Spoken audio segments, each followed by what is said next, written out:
ajụjụ nchọ ka njụa gị dịka onye Igbo, kedu ihe kpatara na ọtụtụ ngwuru gbara ajọ ike gwọrọ ajọ ọgwụ, ọtụtụ ngwuru dara mbụba, kedu ihe kpatara na ụmụ ha anaghị eme ihe nna ha mere? Maka na ọ bụrụ na achọọ dike afụghị dike na ngwuru, ngwuru ha abụọ ọchịchị.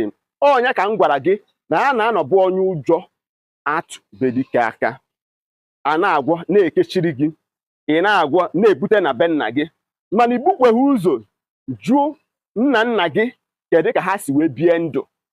Ị ma na o nwere ọtụtụ ngwuru, ihe eji wee hiwe ngwuru ahụ under the oath and the foundation eji wee hiwe ngwuru ahụ bụ na onweghị nwa ha ji agwọ ajọ ọgwụ bubata maọbụ tokres of agwọcha abịa n'ihe n'ala.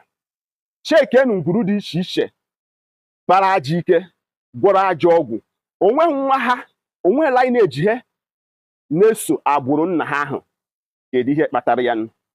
Ọ bụrụ na nsị gị iwepụnata aka na ajọ ọgwụ, ọtụtụ aga n'iru jere eme gị jere eme nke nsata. Nwanne ka m gwa gị eziokwu ịma mma n'elu ụwa, o nwere ọtụtụ ngwuru ị ga-abịa ịbata tata, ngwuru ahụ nọ n'isi as a result of ọgwụ agwọrụ kechie.